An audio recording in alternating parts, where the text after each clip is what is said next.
Hey everybody, today I'm going to be telling you something insane. And that is that I believe the Swarm Red Balloon is going to be one of the strongest, not just balloons, but cards in the entire game. Now I need you all to stick with me here, but I think I have a couple valid reasons. The first reason that I believe is that it can be used as fluff to counter against RNG effects. The only two that we know of now are Storm of Arrows and Mortar. If one of the Storm of Arrows hits a red balloon, then it essentially wastes 130 damage. And if only one mortar shot hits a red balloon, which since each of them only have one delay, there will be two chances for this, it wastes 25 damage. Which over the scope of a game, I mean, it can really add up, 15 here, 25 here, 25 there, especially if you're running multiple copies of the Swarm Red Balloon in your deck. Then every time you play it down, if they keep a mortar on the field, every time that mortar shoots, which is presumably, I mean, once a turn, I don't know why you wouldn't do that if you're the defending player, then that could be 25 here, 25 there, so like I said, that can really add up. And then Storm of Arrows is one of the strongest defensive cards in the game. If you pair these red balloons with something like a Moab, and the Moab is on delay 2 or delay 1, then your opponent is really forced to use the Storm of Arrows. And so their options are either they have to use it and just take the risk against the red balloon, or they don't use it at all and they could be soaking up way more damage than they intend to against the Moab. So, the next main utility I found for it is as a counter to cards with the keyword Defender, which is currently only the Elite Sniper, and presumably the Tac Shooter will gain this keyword by the time the next beta rolls around. But anyways, if you don't know how this mechanic works, basically it auto-attacks balloons that are incoming, but what makes it strong is that the tower gets a damage boost.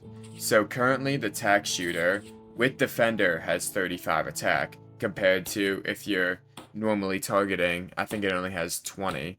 But if you let it use its auto attack against incoming balloons, then it gets that increase. Or it has 25 when you target, my bad. And then it gets, that 10 damage increase against when it auto aims.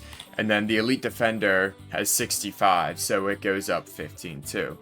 So where the red Swarm Balloon comes into place is almost as a damage choker.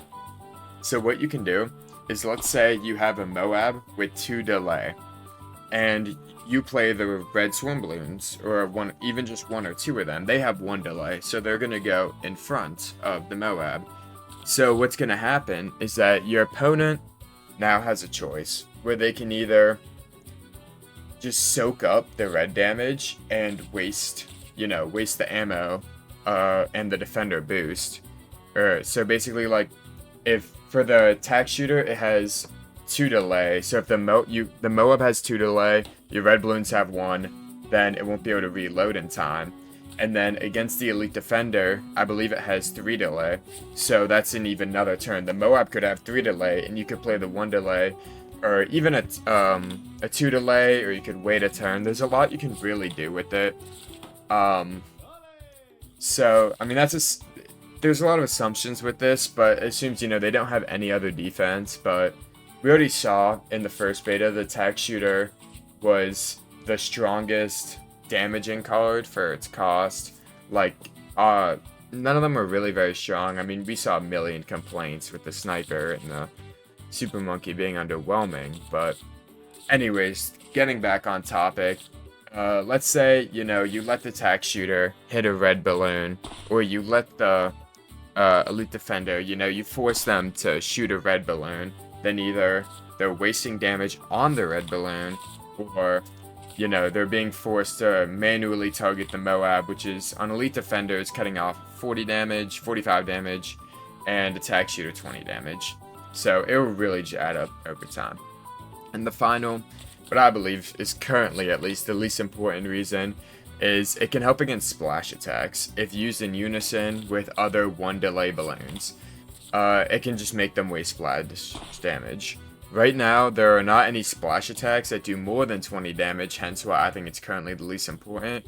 But in the future, I mean, I have a hard time believing there won't be, especially with all the bomb shooters and stuff like that that they can pull from in BTD, like BTD 6 and BTD battles and all that stuff.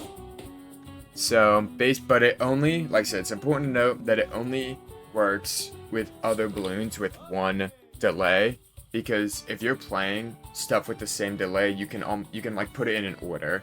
So the only ones it would currently work with are the red balloon, blue balloon, swarm blue balloon, green balloon, swarm green balloon, yellow balloon, swarm yellow balloon, white balloon, and black balloon. But it's safe to assume there will be more in the full release of the game. I mean, there's going to be 150 cards, and we only have 30 right now. And then the final, just cherry on top. I know that said that was the final, but the real, cherry on top of the whole thing is it still does damage. You know what I mean? It's still a 20 damaging card, so it can't be truly, like, just totally ignored. Because let's say you run 3 copies of it, that's 60 damage times 3, 180 damage. That's a lot of damage. Obviously, almost never you're going to get the full 180 in, but I could see, squeaking in 20, anywhere from 20 to 80 a game, which isn't a lot, but I mean, some of these games are pretty long, so it can really just kind of be a hint, so. I don't think it's going to be a total game changer, but it'll be a solid card that should really be able to just kind of fit in any deck.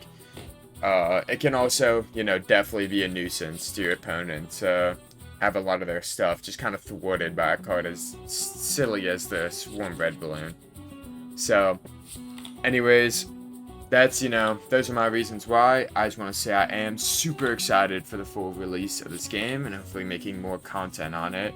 I consider myself a experienced card game player, and I have very high hopes for this game. So I love doing deep dives on niche things like this. So if you have any ideas on what you want to see me cover or talk about leading up to the game's full release, just feel free to leave a comment or reach out to me elsewhere.